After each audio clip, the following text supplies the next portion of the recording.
បាទនេះគឺរោងចក្រផលិតកាហ្វេយិនស៊ីននៅប្រទេសម៉ាឡេស៊ីបងប្អូនបញ្ជាក់ជូនបាទផលិតផលកាហ្វេយិនស៊ីនគឺយើងមានរោងចក្រផលិតដោយខ្លួនឯងណាបាទវេចខ្ចប់ដោយខ្លួនឯង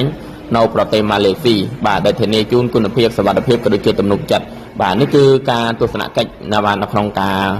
ចូលមកមើលអំពីការវេចខ្ចប់ក៏ដូចជាការផលិតណាបាទផ្ទាល់ជាមួយនឹងបាទកាហ្វេយិនស៊ីនបាទបងប្អូនក៏តែងតែសួរថាបាទផលិតផលកាហ្វេយិនស៊ីនហ្នឹងគឺមកពីប្រទេសណាណាបាទអញ្ចឹងបញ្ជាក់ជូនដល់បងប្អូនបាទផលិតផលកាហ្វេយិនស៊ីនគឺមកពីបាទប្រទេសម៉ាឡេស៊ីណាបាទដែលយើងមានរោងចក្រផលិតនៅបាទរដ្ឋកោះពីណាំងណាបាទដែលនៅប្រទេសម៉ាឡេស៊ីផ្ទាល់តែម្ដងបាទតែនេះជូនជាមួយនឹងគុណភាពក៏ដូចជាសុវត្ថិភាពទំនុកចិត្តនៅក្នុងការដែលអតិថិជនណាបាទយកទៅប្រើប្រាស់ណាបាទផលិតផលសុទ្ធបាទធានាជូន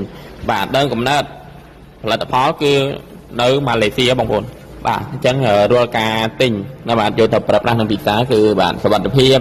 ណាបាទទំនុកចិត្តគុណភាពណាបាទ 100% ណាបាទបើបងប្អូនចង់បានអវ៉ាន់មានគុណភាពអវ៉ាន់សុទ្ធណាបាទបងប្អូនអាចជ្រើសរើសទិញណាបាទផលិតផលដែលចេញពីក្រុមហ៊ុនតែមួយគត់ណាបាទធានាជូនទាំងតម្លៃហើយទាំងគុណភាពសុវត្ថិភាពក៏ដូចជាទំនុកចិត្តនៅក្នុងការដែលបងប្អូនយកទៅប្រើប្រាស់ក្នុងទីផ្សារណាបាទភាពល្បីល្បាញរបស់កាហ្វេយិនស៊ីនរបស់យើងណាបាទបងប្អូនដឹងហើយបាទកាន់តែប្រើកាន់តែជួយឲ្យសុខភាពល្អ